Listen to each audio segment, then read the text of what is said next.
चाह नहीं, चिंता नहीं, मनवा बेपरवाह, और जिनको कछु न चाहिए सोई शाहंशाह।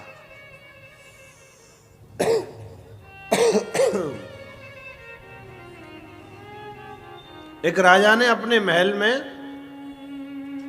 एक दिन एक आयोजन रखा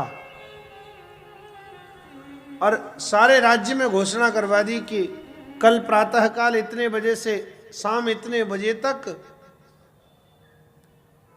मेरे महल के द्वार सब आम जनमानस के लिए खोल दिए जाएंगे, और जो व्यक्ति जिस वस्तु पर हाथ रख देगा उस वस्तु को उसी को दे दिया जाएगा, वो वस्तु उसी की हो जाएगी। प्रातःकाल का सूर्य उदय हो उससे पहले राजा के बताए हुए नियम के अनुसार हजारों लोगों की भीड़ लग गई महल के द्वार पर।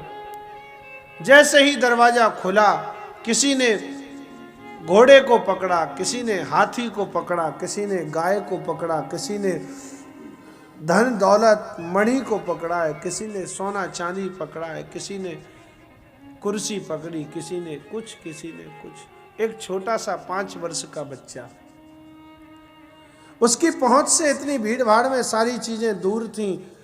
मन में सोचने लगा कि मैं एक वस्तु नहीं, मैं इन सब वस्तुओं को प्राप्त करना चाहता हूं, लेकिन पाऊं कैसे।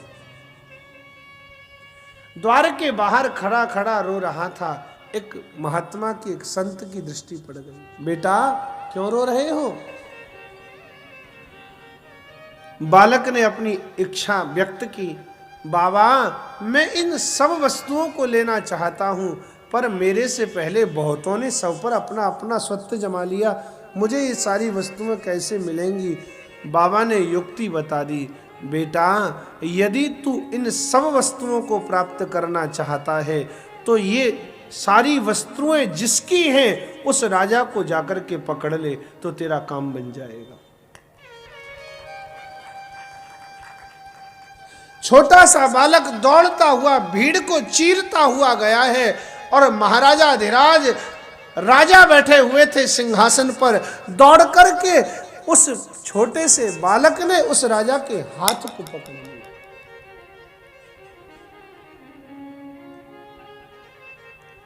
ओहो! राजा ने पूछा, बेटा तुम मेरे हाथ को क्यों पकड़ रहे हो? उस छोटे से बालक ने कहा, महाराज मुझे आपकी वस्तुएं नहीं, मैं तो आपको चाहता हूं। राजा ने जब उस बालक की भावना को देखा, निर्णय बदल दिया है, आज से मैं भी इस बालक का, और मेरे पास में जितनी राज्य सत्ता संपत्ति है वो सब इस बालक की, और मेरे बाद मेरे राज्य का उत्तराधिकारी भी यही बनने वाला है। संसार की एक एक वस्तु के पीछे क्यों भागते हो? गाड़ी मिल जावे, कार मिल जावे, बंगला मिल जावे, हाथी घोड़े मिल जावे, अरे नहीं, जिस परमात्मा ने ये सब कुछ बनाया है उस परमात्मा को अपना बना लो तो ये दुनिया की सारी संपत्ति तुम्हारी ही हो जाने वाली है।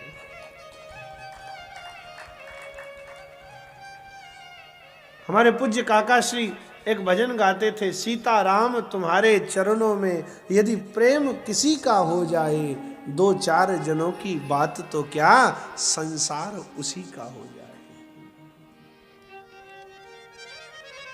जब तक संसार के पीछे भागोगे तब तक संसार मिलने वाला नहीं है। ये दुनिया उल्टी चलती है।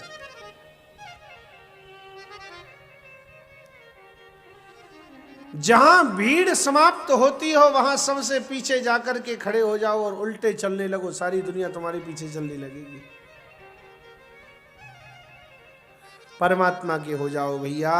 श्रीमद् भागवत पद पद पर, हर चरित्र के द्वारा, हर प्रसंग के द्वारा यही प्रेरणा दे रहा है। भागवत धर्म का एकमात्र उपदेश है, भगवान के हो जाओ।